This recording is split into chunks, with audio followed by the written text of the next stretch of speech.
Good afternoon and welcome to the Louisville Metro Housing Authority's 36th Annual Scholarship Ceremony. Today we celebrate and acknowledge the hard work and dedication of 5 individuals who will continue their education in college or through a variety of fields. I would like to point out that after 23 years of service to the Housing Authority, that this is the last year that our beloved chairman, Mr. Manfred Reid, will be attending this ceremony as board chair. In honor of Mr. Reid's many years of service to Louisville Metro Housing Authority and the larger community, and his commitment to the families we serve who are continuing their education from this moment on, this scholarship program will be known as the Louisville Metro Housing Authority Manfred Reed Senior Scholarship Program.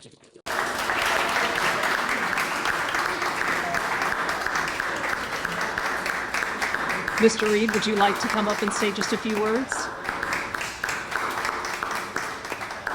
Good afternoon, everybody. And I am deeply humbled. I've been attending each one of these ceremonies for the last 22 years. And it has been an honor, a pleasure, a duty, and a personal commitment to our residents to be able to bring them the opportunities that they need to advance in a modern contemporary society that is clouded with technology, computers, and everything else that we don't know about, and bringing them into an area of academic training where they can be introduced to these new technologies and to move forward is a commitment of the Louisville Metro Housing Authority. We will continue that commitment to include expanding our programs to provide assistance to contractors who would like to bid on government projects. So we look forward to a long-term relationship with our residents and going forward. And I want to thank you all for what you've done. Thank you.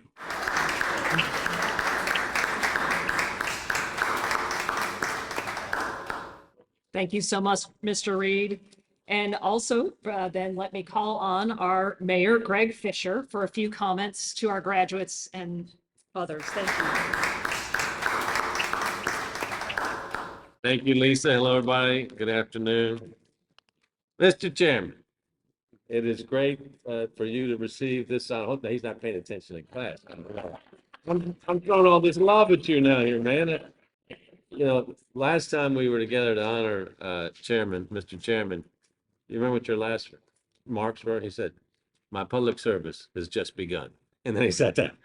So to have these scholarships named after you is really fitting and an inspiration for everybody coming afterwards.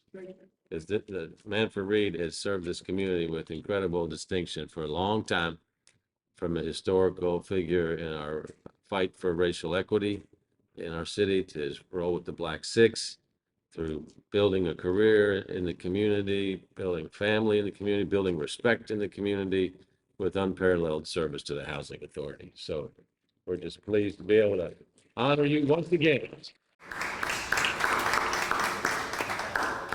And it's fitting on today because today is a day of achievement. It's a day of recognition for the scholars in our midst. We're very glad that you all could make it here because we now hold you up as great examples for lifelong learning in our community as well, just as we have with our chairman over here. I want to thank you all for walking the talk. It's not easy to do, for showing us what lifelong learning looks like. I asked them both when I walked in. It's because you're going to hear they do a lot. I mean, they're juggling a lot of different balls. And so I said, "Do you all get enough sleep?" And you both said yes. And I said, "Well, I need to learn from you all on what the secret is." So our recipients tonight, there are 5 here, only 2 here today, but they range from 18 years old to 62 years young. Okay, so you can never stop learning is a message that we get from our 62-year-old. And you do that in such a way to balance all this out where you can earn a scholarship at the same time, which is always great. if anybody's ever earned something like this before, it's the recognition that is like, yeah, I've worked really hard and I will take this award. I hope that's the way that y'all are feeling. And when it comes with a little money associated with it as well to make things easier, that's a great way as well. Now, you all are joining 500 former LMHA scholarship recipients over the 36 years of this wonderful program. So it's indicative of a lot of things, but one is having a great housing authority here that just keeps on doing good work year after year. And I think it's also indicative of the great human spirit that we find with our housing authority program and our residents and the human potential that we see everywhere as well. Because one of the things I've learned that's being reinforced to me as mayor is talent is everywhere, but opportunity is not. So it's important that there are opportunities out there so people can take their talent and move to a better place. So others behind them can say, aha, if she did it, I can do it as well. This scholarship is based on several factors. The grade point average is one of them, but it's really more, well, that's important. But if you're not putting in the road work to get those grades, you're not qualified to be eligible for this scholarship. And by road work, I mean the hard work that goes into place each and every day. When you are juggling being or having a job or jobs, or being a mom or an aunt or assistant or sister or a caregiver, and you're going to school at the same time, you're busy. And it requires focus to really excel at each and every one of those. And you all have showed that type of balance and the ability to achieve as well. The reality is, the longer you're alive, the more you see it, that setbacks and challenges are part of everybody's life. I don't know anybody that's gone through life and just had some straight road up, trend up all the time. So you're going to have challenges. The question is, how do you respond to the challenges? What happens when you get knocked down? Do you stay down and whimper, or do you get back up and say, you can come at me again, but I'm going to keep going? Our scholarship recipients are the ones that get back up and just saying, I'm moving forward. And you can either help me or you can get out of the way, but I'm coming forward. And I love that spirit. Not everybody's challenges are the same, but you all have shown how to respond with determination and dedication and discipline. It's really impressive to see. You all obviously are already enrolled in college. You're already on a pathway to having better control of your future, because what all the data shows is when you have a post-secondary credential or a degree, the ability to control the outcome of your life and certainly the income that you make is very, very magnified compared to no post-secondary degree or credential. And that's why I just beg with our kids in high school that say, well, I'm done. I don't think I'm made out for anything past high school. I mean, what they're doing is they're basically sentencing themselves to a life of just trying to scrape by and not being able to get out of poverty. So you all are already, as you know, well on your way to getting this done. So we appreciate that. Now, it's been said many times before, the beautiful thing about learning is nobody can take it away from you. You can always be free. And so by committing to learning, what you all have done is just giving yourselves more tools for a brighter tomorrow.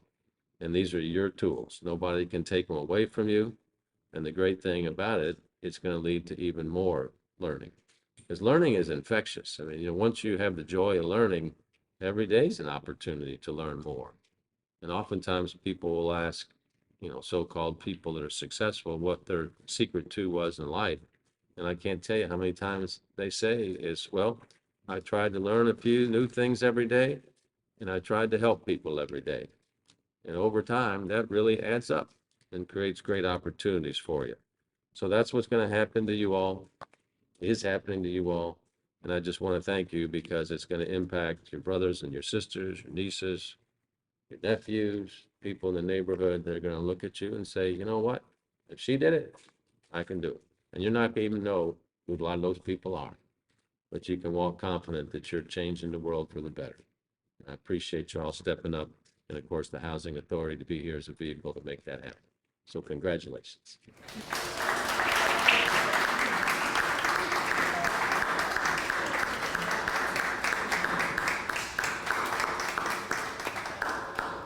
Thank you so much, Mayor Fischer, for those warm regard comments.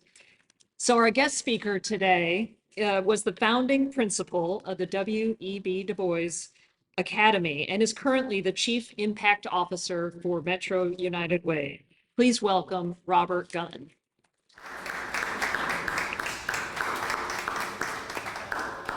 Good afternoon.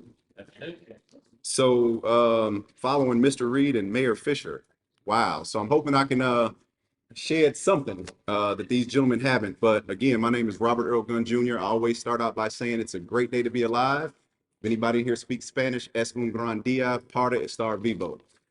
So first thing, I want to congratulate the recipients. It means a lot, me coming from where I come from, and today is not about me or going into my story, but I truly want to just congratulate you all on being here and receiving a scholarship. So anytime I get asked to speak again, I was talking to one of my buddies on the way up here. My nickname growing up was Chubb. He's like, Chubb, I can't believe that people invite you anywhere to do anything. So I think I'm a testament that, like Mayor Fischer was talking about, just be the example and try to do your best every single day. So I wanted to make sure that my message could be received by you all, but also anyone else that may be in the room. So I just have 3 pieces of advice. None of them are profound or earth-shattering. I think personally they're very simple, but they've helped me out a lot. So I'm going to share those things with you all. And then I'm going to share a poem with you all at the end as well. And I'm going to change the words up a little bit because I see female recipients. So the poem was written for, or it was a he, but I'll change it up to she. So the 3 things I want to share. The first one is just about the power of positivity. Every single day of my life since 1998, I've woken up, and anybody who asks how I'm doing, I always say it's a great day to be alive. Folks tell me there's no way in the world, Gunn, it's not possible that every single day you feel that way or that your life is so perfect that you say it's a great day to be alive. To that, I respond 2 ways. 1, I woke up. I know for a fact some people did not. The second thing I say is being positive doesn't mean that you're perfect or that your life is perfect. It just simply means you choose to take anything that's happening to you, around you, or through you and turn it to make it positive. And that is a choice. So as a principal at the W.E.B. Du Bois Academy, I always talk to our students and our young men about choosing to be positive. And I would always talk to them simply about control what you can control. So for me, I try to categorize life very simply. Things are going to happen to me that I can control. Things are going to happen to me that I cannot. For example, today was my 2nd day at the Metro United Way. I was supposed to be at work at 9 a.m. I got up this morning, 4:45 a.m. Today was the first day that I was going to meet with my new team. I have not been late for a meeting in 2 decades, literally. So I jump on the expressway. I give myself an hour to get to work for a 20-minute drive. 8 o'clock. Supposed to be there at 9 o'clock. About 8:15, I notice that I'm slowing down a little bit on 65. Then it becomes 8:30. Then it's 8:45. Then it's 8:59. Then it's 9:10. Then it's 9:12. Then it's 9:14. Probably should have gotten pulled over at 9:14, but I didn't, luckily. But I make it to work. And of course, I apologize to my team. But I still went in with a smile on my face. I still told them it was a great day to be alive because I chose in that moment to be positive. And I also prayed for the folks that could have been in the accident because while I was late, I was safe. I was okay. Drove past the accident, didn't look too bad. But again, I was happy that those people were okay. But that's just an example of choosing to be positive where that could have derailed my day had I allowed it to change my attitude. Okay. Second thing I wanted to share with you all is just use your past experiences, whether they're good or bad, to propel you forward. A saying that I like to say is again simple: don't allow any past failures a free pass to your future success. So anytime I've struggled in life, I've learned that it's been a message, it's been a purpose for me to go through that struggle. So I just don't have a struggle and then just I'm glad that I'm past it and forget about it. I'm not going to do that. I went through too much in that struggle to give it a free pass. So take those experiences, take those things with you, and don't give them a free pass. You all are setting a powerful example for people in this room, people outside of this room. So continue to set forth and be that example for individuals. Last but not least, don't let others extinguish your fire. There's a book. It is called The Energy Bus, I believe. I believe the author's name is, his last name is Gordon, right? So in The Energy Bus, he talks about people who are called energy vampires. And is there anyone in here who does not know what a vampire is? All right, so really quickly, the teacher and me, if you don't know what a vampire is, they're these mythical creatures who are immortal and they like to bite, suck your blood, and it drains you, right? So what Gordon talks about in his book is energy vampires on the energy bus. And an energy vampire, and you don't have to raise your hand, we're not gonna go back to school, but if you've ever walked into a room and you've seen that person that's just always negative and you just kind of don't even want to make eye contact with them. Dang, Chauncey is here today. And you don't want to talk to Chauncey because Chauncey, I mean, is just walking around a negative rain cloud over everything that Chauncey does. Well, what I would suggest and what Gordon suggests is going back to that very first point, the power of positivity. You are in control of your attitude. You are in control of being positive. So if Chauncey's not feeling it that day, just make sure you steer clear of Chauncey. Chauncey wants to come up to you. You be so positive to Chauncey that you let him or her, Felicia, whoever else it may be, you let them know that they're not going to bring you down and they're going to get sick of your infectious spirit. And don't let anybody tell you what you can't do. All right.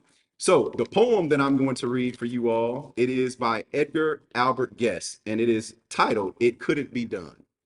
And again, for anybody, if we have any poets or histories or historians in here, I'm going to change the he to a she to cater to our recipients. Somebody said that it couldn't be done, but she with a chuckle replied that maybe it couldn't, but she would be one who wouldn't say so until she tried. So she buckled right in with a bit of a grin on her face. If she worried, she hit it. She started to sing as she tackled the thing that couldn't be done, and she did it. Somebody scoffed, "Oh, you'll never do that. At least no one ever has done it." So she took off her coat, she took off her hat. The first thing you know, she begun it. With a lift of her chin and a bit of a grin without any doubting or quitting, she started to sing as she tackled the thing that couldn't be done, and she did it. There are thousands who will tell you that it cannot be done, that it cannot be done. There are thousands who will prophesy failure. There are thousands who will come up to you and point out one by one the dangers that wait to desert you. But just lift your chin with a bit of a grin, just take off your coat and go to it. Just start to sing as you all do that thing that couldn't be done, and you do it. Wish you all the best. Congratulations. I am honored to have the opportunity to have a few minutes in you all's presence. Thank you all very much.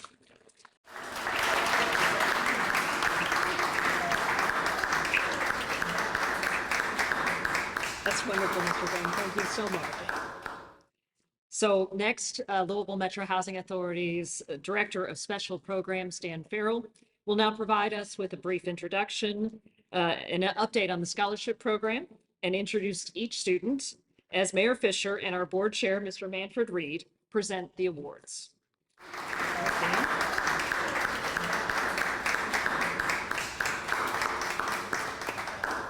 Good afternoon, everyone. Mr. Gunn, I hope I can borrow from you. It's a great day to have an in-person scholarship ceremony, isn't it? And it's also a great day to honor Mr. Reid. During the first 2 years of the pandemic, the scholarship program pivoted. We had a process of rolling application submissions and rolling approvals. All applications, we also have a little extra money. All applications that met eligibility requirements were approved without letters of recommendation or interviews. We wanted to make it as easy as possible to serve as many people as possible.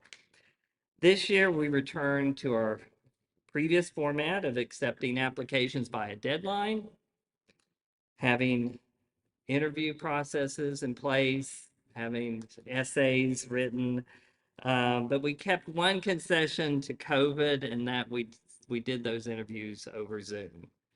And I think all of our people we interviewed were much more relaxed on Zoom as opposed to showing up and sitting at the head of a table with 7 or so of us to be interviewed. So we might keep that in the future. So this year we received 7 applications. 2 were determined to not meet our basic eligibility requirements, but the remaining 5 were interviewed and were selected by the committee. And we have 3 of our recipients here today. Before we move forward for those awards, I want to take a moment to recognize our scholarship committee If you are here, can you please stand when I call your name? Monique Duval. Vicky Greathouse. Our next person's on a beach somewhere, but I'm going to call her name anyway. Micah McLean. Connie Simrel in the back. Lucretia Sistrunk. And Terry Thornton. Let's introduce you to our small but mighty group of students. Our first recipient is receiving a special award. This year marks the 16th and 17th times the Louisville Metro Housing Authority will award the Mabel W. Wiggins Scholarship. The scholarship is named in honor of Mrs. Mabel Wiggins, a Housing Authority of Louisville Commissioner for 13 years, 9 of which she served as the chairperson. Notice I said Housing Authority of Louisville because this was before merger. Throughout her life, Mrs. Wiggins pursued not only a career as a teacher and social worker, but was a dedicated volunteer and community activist, serving on numerous boards, creating and promoting programs and services for senior citizens and public housing residents. This scholarship was established and is awarded in her memory of her many contributions to the Housing Authority, her commitment to its residents, and her community activism. The Mabel Wiggins Scholarship is awarded to benefit a public housing or Section 8 non-traditional student who has overcome challenges to remain in school or get back in school. Presenting our first Mabel Wiggins Scholarship is Manfred Reeves. The Mabel Wiggins Scholarship recipient. This year, Mabel Wiggins Scholarship Award goes to an inspirational Section 8 resident. The resident is a single mother of 9-year-old twin boys, wow, who were quite a handful when they were younger. She has faced many challenges, including housing stability, finding the right job fit, and locating and keeping daycare, but has persevered as a parent, a student, and provided all while earning her cosmetology diploma and associate degree from Jefferson County Technical College. She is currently enrolled at Western Kentucky University, pursuing a degree in workforce administration. Our recipient's goals include completing a bachelor's degree and owning a home for her boys. Please give me congratulate one of our 2022 recipients of the Mabel Wiggins Scholarship, Ms. LaTanya Coleman. Scholarship program.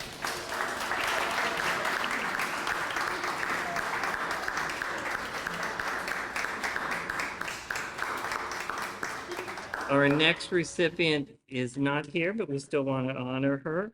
Janetta Craney is a Section 8 resident who relocated from California to Kentucky. Ms. Craney previously worked as a CNA and is now enrolled in JCTC, pursuing an associate's degree in nursing.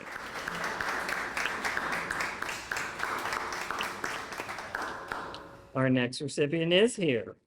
Jasmine Grant is a Section 8 resident and a mother to 3 children. She is pursuing an associate degree in nursing at JCTC, then will transfer to the University of Louisville to further her education with the goal of becoming a nurse practitioner. Presenting our second Mabel Wiggins Scholarship is Jeannie Lee. Jeannie is a senior social worker in LMHA's Family Self-Sufficiency Program. This year, the Mabel Wiggins Scholarship Award goes to an inspirational Section 8 resident. This resident is a single mother of 4 children and a caregiver to her sister, and also works full-time as a medical assistant, all while attending school. She is pursuing a degree in healthcare administration, moving her sister into her home and assuming responsibility for her care, doctor's appointments, medicine, has been a struggle while working, parenting, and attending classes.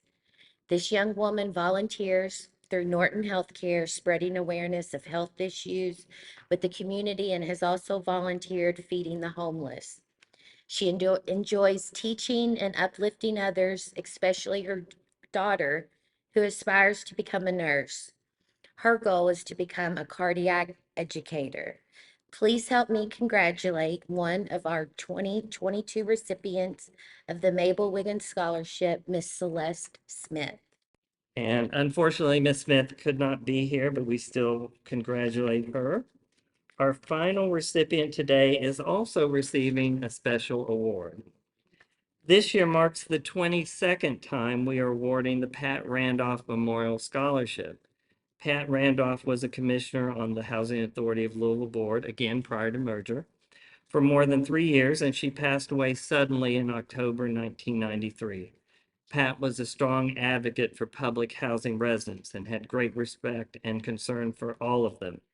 In addition to her responsibilities as a Housing Authority Commissioner, Pat was also very active as a volunteer in numerous community projects, a few of which included the Southwest Community Ministries, the Leo Corporation, Kentucky Youth Advocates, Dare to Care, Metro United Way, and the Louisville Central Community Center.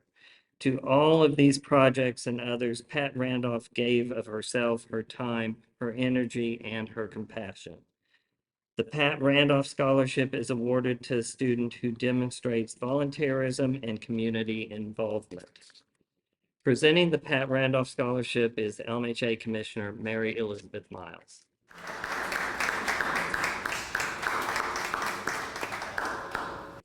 I had a lot of big shoes that have stood at this podium this afternoon, but can I just say my spirit is full, and it's just really, it's great to be alive, but it's also to be great. It's great to be in such a great company.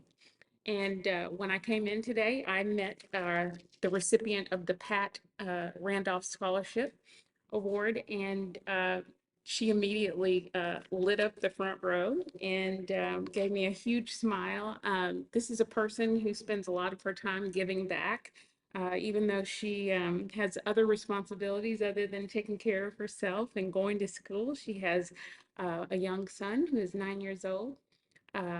At the University of Louisville, she served as a Cardinal Executive Ambassador. As a Cardinal coach, she is the Vice President for Human Resources Management Student Chapter and a work study participant with the Organizational Leadership and Learning Program, which is a program at the School of Education at the University of Louisville. I know it's a lot, right?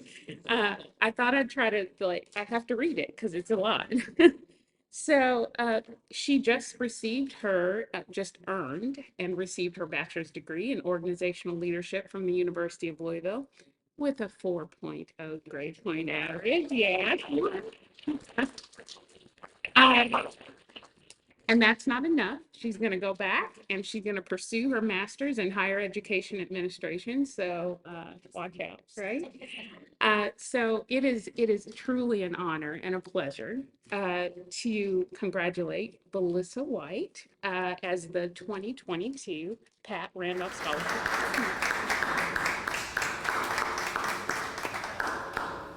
And before turning back to Lisa, I just want to say one thing. We were so impressed with Ms. White that we've changed our scholarship rules and we now give scholarships to graduate students. So.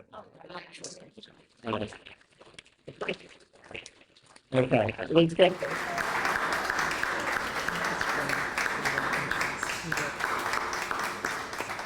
So in closing, I'd like to congratulate all the scholarship winners. We are very proud of you and wish you every success as you move forward in school. Thank you for coming to the scholarship ceremony, and we have little gift bags in the back as you walk out to remember the event. So thank you all for coming, and take care.